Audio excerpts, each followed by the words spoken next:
always remember, Manong knows.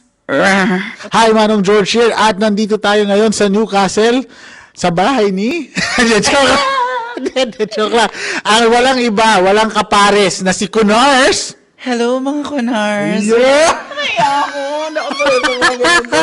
Sa totoo lang, napaka-demure, napakabait, Diba? napakaganda sa personal, flawless skin. Wala akong masabi. Uy, wala i-reveal sa kanila.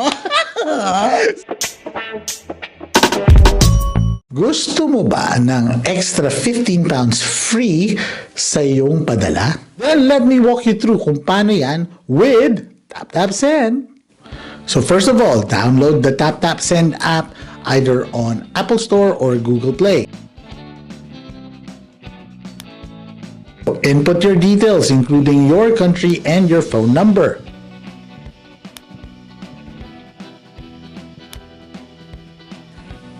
Once this has been set, ngayon ilagay kung magkano ang ipapadala mo. But don't forget, on this page where you can find the codes, here ilagay ninyo ang ating code, Pinoy UK, and you will get an extra 15 pounds top up. Next, ilagay mo ang details ng iyong pagpapadalhan at kung paano mo sila padadalhan. Now remember, this transaction is free. Mabilis dahil app na lang yan, wala ka nang kailangan puntahan at di mo na kailangan tumawag pa. So don't forget to use our code Pinoy UK for an extra 15 pounds on your first padala. So ano pang hinihintay mo? Mag-tap-tap ka na! So meron tayong tanong dito kay Even. Mga onti lang to pero medyo fast talk. Ako kunwari si Tito Boy at ito ang aking napakagandang guest. Yes. Na si Even. Alright, Try so. to answer all of your questions. Yan. Alright, here we go. Fast talk. Ano ang best and worst part ng pag-uwi sa Pinas? Best part is, makita mo yung family mo.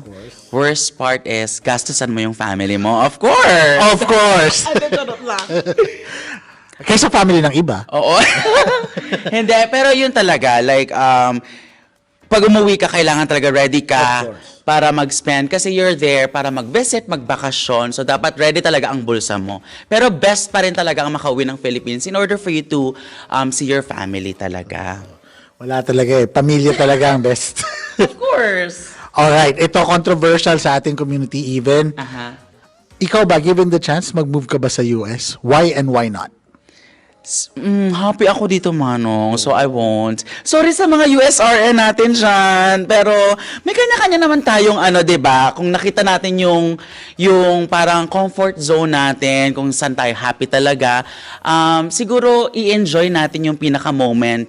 I know, lalo na sa ating mga Kunars, ang daming opportunities for us and gutom tayo sa opportunities. Kaya, batak tayo ng batak. Oh, may opportunity sa US. Go tayo sa US. Totoo yan. To the point na, ay, sana nagstay na lang pala ako sa UK. So, pag-isipan po nating mabuti ang mga desisyon natin sa mga bagay-bagay, no? So, if ako po ang personal yung tatanungin, happy po ako dito sa UK. And I thank you. And I, thank you. Yeah.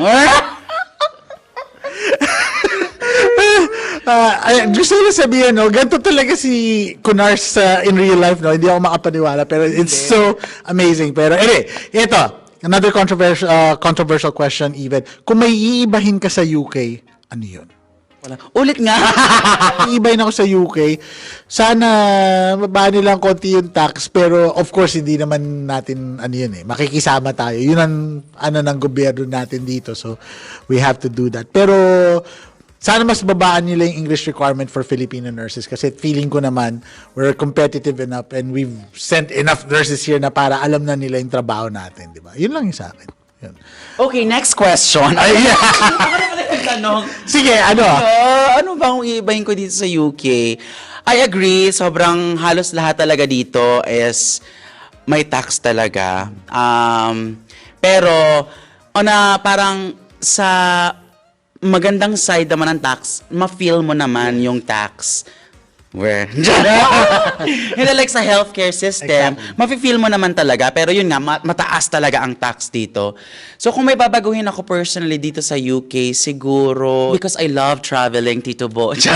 I love traveling, Manong. So siguro kung may babaguhin ako dito sa UK, since I am on a tier 2 visa, I am parang may proof naman na I'm working here, sana allowed tayo na mag-travel outside, yung parang European country na medyo mababa ang requirements or kasi meron naman tayong secure job dito sa Ano UK. sana, Shenzhen, Oo, true. Gastos. Medyo hassle kasi siya and pricey. So kung may babaguhin ako yon, because I love traveling, Manong. At abangan niyo si Even in the nearest city near you. Yes, oo. Well, ito na, last question natin. If parehong sweldo mo sa as a nurse sa Pilipinas, parehas ng sweldo mo dito sa UK, uuwi ka ba sa Pinas? No.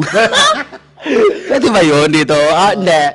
Hindi po, Manong. Hindi ako uuwi kasi, yes, mas masaya, mas maano pa rin, mas mainam pa rin na kasama mo yung family mo. Pero, yung financial security kasi, Manong, dito talaga ma-achieve talaga natin dito sa UK because the health service here, free nga po, may healthcare system talaga dito. So, aanhin mo nga naman yung sinasahod mong malaki sa Philippines, kung isang sakit mo lang is gagastusin mo din sa hospital. So, pero kung if given a chance na mabago natin ang healthcare system natin sa Philippines, 'di ba?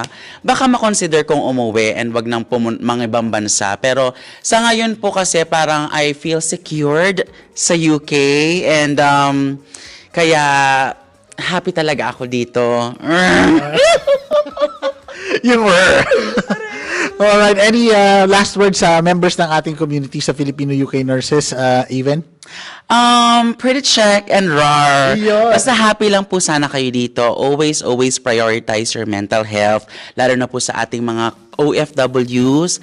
Alam nyo naman po na malayo tayo sa ating family. So, if you want or if kailangan nyo ng kausap, talagang makipag-reach out tayo sa mga kunars natin dito, mga kababayan natin dito. Napakadami na natin dito sa UK. So, hindi na uso yung kinikim-kim natin ang ating mga salooban. And i-comment nyo yan sa Filipino Nurse Community. Tama. Ang dami ng mga chismis doon, Mano. Huwag lang basta anonymous, no? So yeah, share your feelings kasi your feelings are valid. Yon. Yes, pretty check and roar. Hello, titos and titas of UK. Nagpapadala ka ba sa Pilipinas pero nagbabayad ka pa ng fees at nagpupunta ka pa sa office o di kaya kailangan mo pang tumawag? Well, let me introduce to you TapTapSend. TapTapSend is all in the app, napakadali lang and wala ng fees. Yes, you heard me right. Wala ka nang babayaran pa. At mataas pa palitan. So, ang kagandahan niyan, pag ginamit niyo pa ang aming code, which is Pinoy UK, you get an extra 15 pounds on your first padala. Yes, you heard it right. 15 pounds, which is over 1,000 pesos na libre. Basta gamitin niyo lang ang aming code na Pinoy UK on your first padala with TapTapSend. So, ano pang hinihintay mo? Mag-tap-tap ka na.